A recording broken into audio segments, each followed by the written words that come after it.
Hey guys, Aramis555 here, and I'm here with B-Man. Not gonna say your full name. Yeah, he's doing a deck profile for my channel. Once again, sorry for the quality. My phone sucks balls. Okay, so what deck are you doing for us today, Brendan? I'm going to do MADOLCHE cupcake deck. All right, cut the cake. Cut the.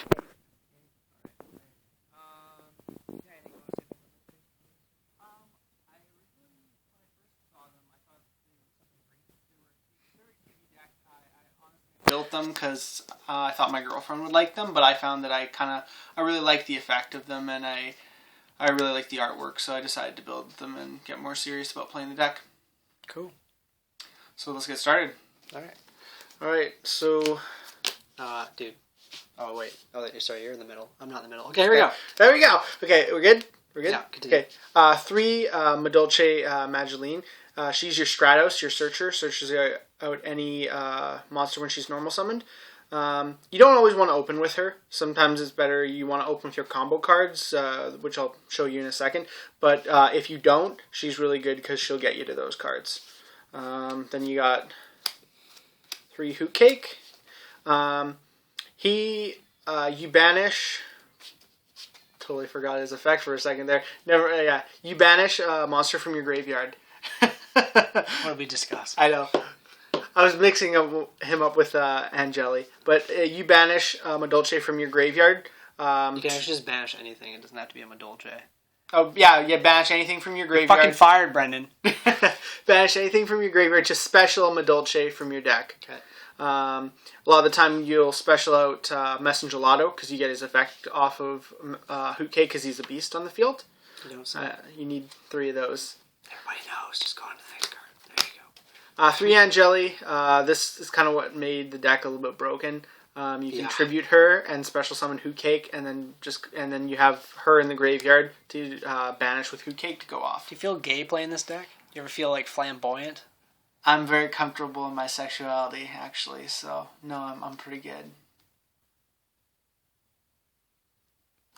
Anyways, yeah, this is pretty much the best card in the deck. You want to open this and this guy right here. 3 Mu Fuel. A lot of people like to run 2, but I think you need to run 3 because you really want to open him. What he does is when he's normaled, you can special summon another MADOLCHE from your hand. So if you open him and Angeli, there's this big, really cool combo loop where you normal him, special the Angeli, then you get to tribute for Hoot Cake, use Hoot Cake's effect to banish the Angeli, and then you special the Messenger Lotto, get one of your spells or traps off with him. You get to search when he's specialed, and then you got 2 level 3s and a level 4 out in the field. You XYZ with these 2 guys for Invoker, or not Invoker, Levier, sorry, my bad. Levier, and bring back the Angeli. And bring back the Angeli, and you can go into the Tiramisu, the leader of the deck. So it's really cool. It's a opening turn, 2 cards gets you 2 XYZs, so it's really good. And then last, 2 Messenger Lotto. What about 3? Because a lot of people play 3.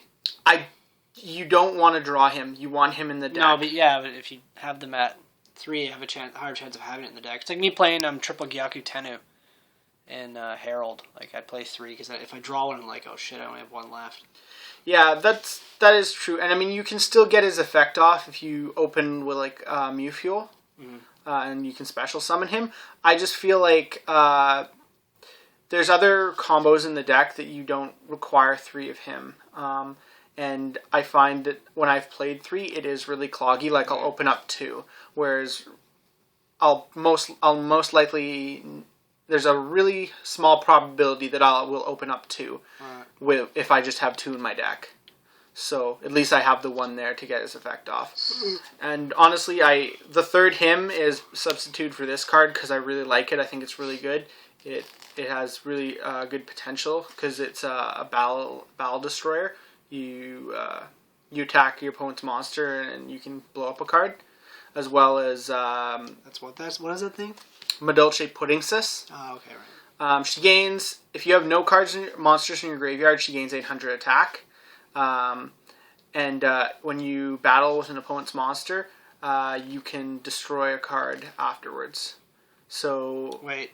So if you have no monsters in your graveyard, doesn't that conflict with the hands that you're running? it does, but you don't really run her for her attack boost. You run her for simple, you can special her out with a lot of cards, Right. and you can just attack. You can attack and just pop your opponent's card if you're trying to get over something. Gotcha. So she's good to get rid of problem cards, as well as with the ticket. She's a fairy, so you can get the effect of specialing monsters directly instead of adding them to your hand. All right, what's next? So that was it for the MADOLCHE monsters. I run 2 Fire Hand and 2 Ice Hand. You want stuff to banish with Hoot Cake, as well as when you draw into these, they just kind of let you stall out until you draw into the rest of your pieces of your combo, and you can gain advantage on your opponent. I used to run Card-Cardees and Effect Veilers, but honestly, these cards are way more superior. Yeah, they're broken.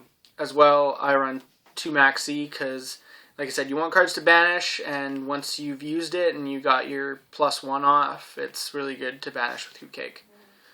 So that's really nice, and gaining advantage is always good. That's it for monsters. 21 monsters. 21? 21 monsters. Holy shit. You run a low spells. I just run 2 Chateau and 1 of the ticket.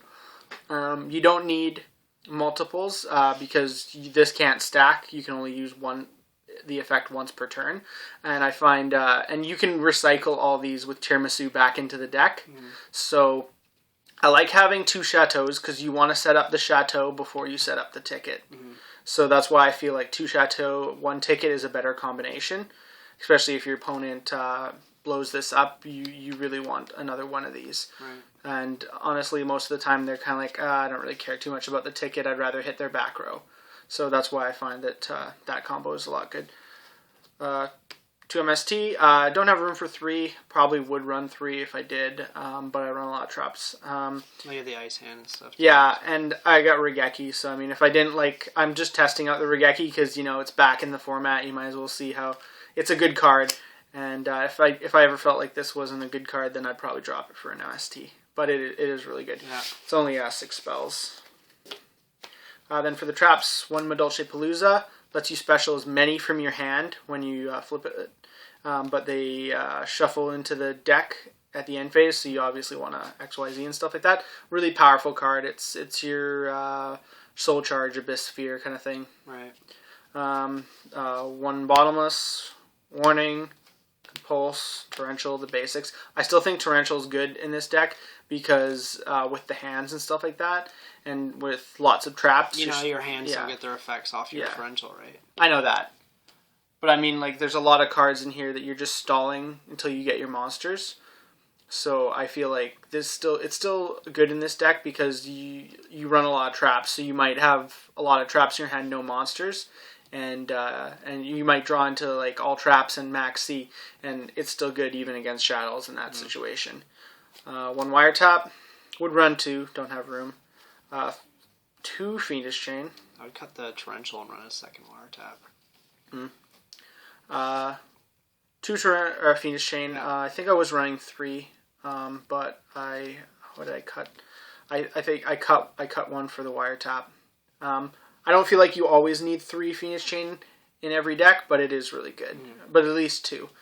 2D Prison, which I haven't had too bad of luck with them lately. I do agree with you. They're a lot slower now in this format and a lot more dead than they have ever been before. You need responsive stuff right now. And this is kind of your the last 3, your MVP card, Trap Stun. Yeah. I took this, honestly, when I did this, I took it upon your Saber profile, and I thought, my deck needs has a lot of combo plays, so I need to be able to protect that. So this card is just really good, because it guarantees that your turn's going to go ahead, and then Tiramisu basically screws over your opponent, all the cards on the field. So that's 13 traps. That's it for the deck, 40 cards. On to the extra deck, 2 Tiramisu. Boss Monster sends cards back to the deck, or back to the hand. Totally having a brain fart moment again. It doesn't target. Yeah, deck. Everyone knows deck. what Tiramisu does. Yeah, to the deck. And yeah, it doesn't target, so it's even better because like it's really good against Bujin because you're always worried about that turtle and hair, and it gets right around it. Then this guy, he's the retargets your effects. He's got a big attack, 2450. I mean, it's basically like all the evil swarm guys. It's like, oh, it's 50 more than everything else. Everybody knows what all these do. 101. Yeah. Castell. Diamond Direwolf. Exciton Knight. So get me one of those. Fist Dweller. Yeah. Cowboy, because sometimes you can cowboy for game. And last for the level 4s, I really like Rhapsody. Yeah, he's really super good. Yeah. Basic stuff. Then your level 3s, 1 Alucard, 2 Leviair, because you can do that combo like multiple times, so you might as well try and do it multiple times. Yeah. Invoker and Engineer, because I really like his effect, and you can protect your Tiramisu with him. Cool. All right. Anything else you want to say about the deck? Other than it's really gay. Yeah. It's pretty fruity. It's really fun. Yes, it has a fruity style to it, but like everything in Yu-Gi-Oh, it's just a different side of glucose fructose high deck. It's got a neat mechanism with the returning to the deck thing. So that's something that they really that was kind of the first time they did that, and I think they did a pretty good job of it. So cool. All right. Thanks for watching. Make sure to like, comment, subscribe, and peace.